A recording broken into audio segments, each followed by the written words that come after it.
The UK is undergoing a slow but consistent collapse. Yes, the country is in huge amounts of debt and property prices are so high that the majority of young people won't ever own a home until their parents die, and free speech literally does not exist as thousands of people are arrested every year for saying mean things on the internet. But one of our most important issues is being completely ignored by the legacy media, literally not being reported on at all. And to make matters worse, it consists of a $1 trillion globalist institution teaming up with the Labour government to buy up all the remaining property right under our noses. If you're worried, I don't blame you because I am as well, and 99% of the people living in the UK are going to have it tough over the coming years, and there will be no respite until we can get another election cycle so we can finally have our say. And the only real way to protect yourself over these next coming years, in my opinion, is to build an income that isn't tied to our economy, that can tap into other markets around the world, which is exactly what I've been doing over the last couple of years. So if you want to learn how to turn information, knowledge, or experience that you've just learned over time into a $100,000 a year online business just like I have, there's a free step-by-step guide in the description. Go down to the description, click the link, and you can download it for free, and it shows you how to build an online education business. The idea of Blackstone and BlackRock is terrifying to pretty much everyone these days, and we've all seen how these two companies were founded by two people who worked closely together, and now they've both become trillion-dollar behemoths. We've seen how they lobbied and captured governments all over the world to do their bidding for them, and more recently how they've been buying up as much land as they possibly can to increase their control over us all. Now, this was big news in the US a couple of years ago, picked up by all the major TV news networks as there was so much outrage, and that actually made a difference for once. BlackRock came out and made this statement trying to defend themselves,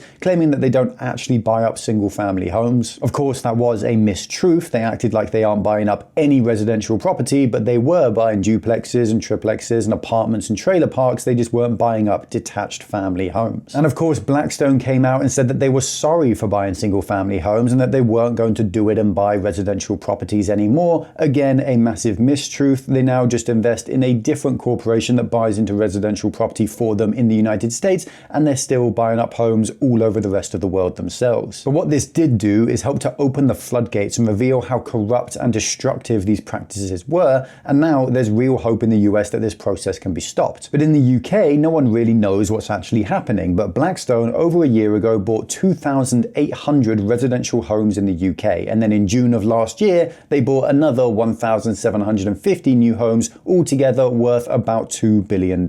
And all of them coming from a single house builder who had been building these developments, and instead of having to sell each individual home to a local buyer, paying for thousands of individual agent fees and solicitors fees, not to mention the huge cost in showing round the tens of thousands of people who would be considering buying them, all this property developer had to do was sign one singular deal with one singular company, saving them huge amounts of money, and meaning that when Blackstone are buying up these homes, they can undercut the market value and get them for a massive discount. Obviously, normal people just wanting to buy a home are never going to be able to compete with that, and so we end up paying more for the homes we are able to buy, but only if Blackstone don't decide to scoop up everything first themselves. And you might be expecting Blackstone to shy away from this fact, trying to downplay their impact so as to not aggravate the public, but in fact they're going in the complete opposite direction, proudly advertising this reality to their investors, talking of how great the returns are going to be. Blackstone announced a partnership with Sage Homes, who are the largest builder of affordable housing, saying that Blackstone has committed to buying up 30,000 of these affordable homes, likely in the value range of around $50 billion. And they've got another partnership with the NEC Group to buy up 5,000 new homes with them as well, worth another $4 billion. And it isn't just Blackstone that are doing this either. There are countless other billion or even trillion-dollar corporations making the same moves,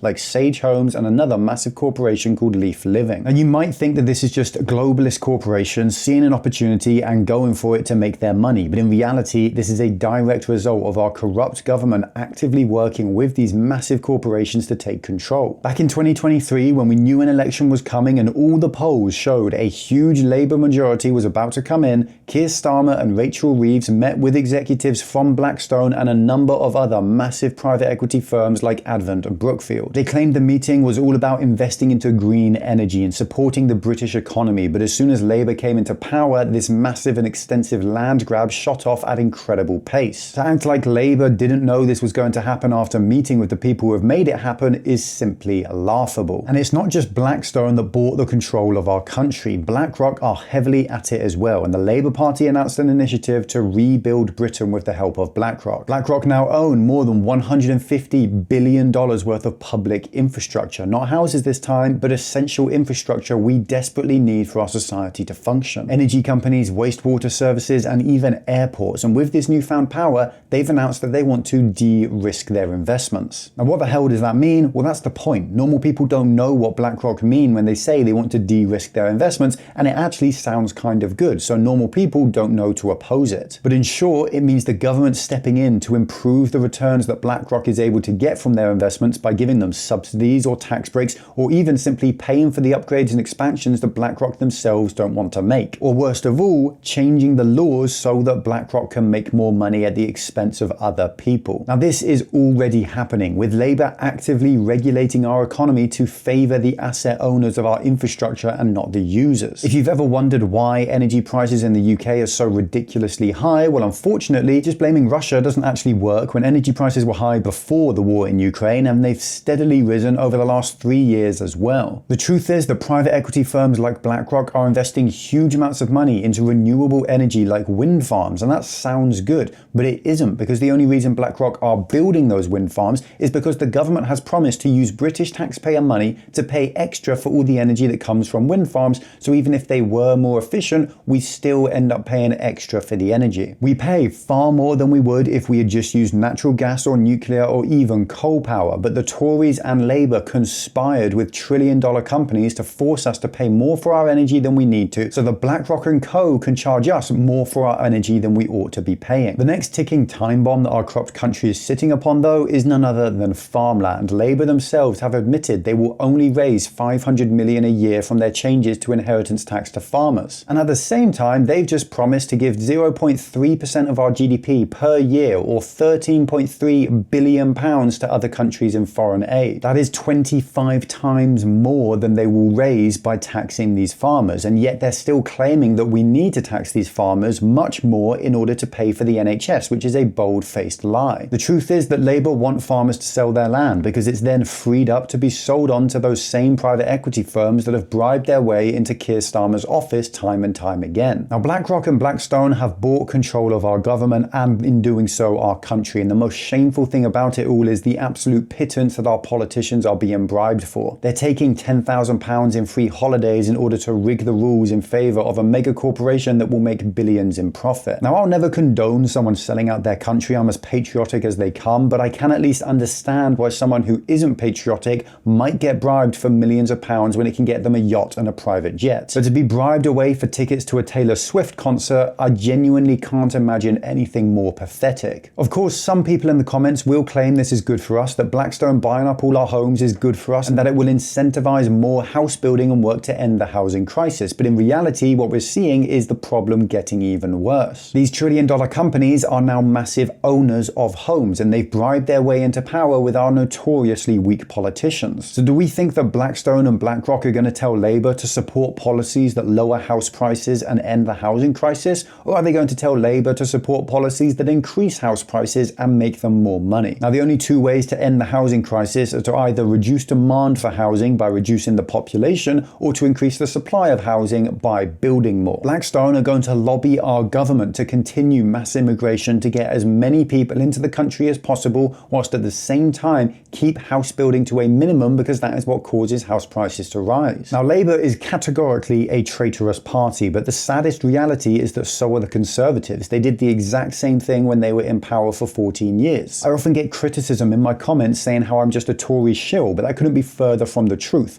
The reality is we live under a monoparty bloc, which pretends to have different policies and objectives, but in reality it doesn't matter which side of the coin lands facing upwards during our elections, so long as it's the same coin, we'll have the same people in power and the same deteriorating country. There has been a lot of hope recently with Reform Party gaining popularity in the UK, and to be honest, I am hopeful but cautiously. This spat with Reform kicking out Rupert Lowe, who is without a doubt the hardest working MP in the entire country with more integrity than every other MP combined, is worrying. Now, I don't think that Farage has the work ethic to actually be the savior our country needs, and I think his ego gets in the way of him making the tough decisions that will actually benefit us all. But unfortunately, reform are the only option for an alternative to Labour and Conservatives, so at the moment we don't really have a choice. We can either support one of the two parties which have destroyed our country and driven our economy into the ground over the last 3 decades, or we can support a party that may well turn out to be no different, but at least it has a chance to be different. I do genuinely think the only way to protect yourself from this catastrophe in waiting is to build an income that isn't dependent on your country's economy. And that's exactly what I've been working towards at full speed for the last 4 years. And if you want to know how I did that, and you want my free step-by-step guide to taking 5 years of your experience in any niche or discipline or career and using it to build a $100,000 a year online business, you can get that free guide in the description down below. It's 100% free. Just click the link, follow the steps on the next page, and you can download it there. All you need is the information to share.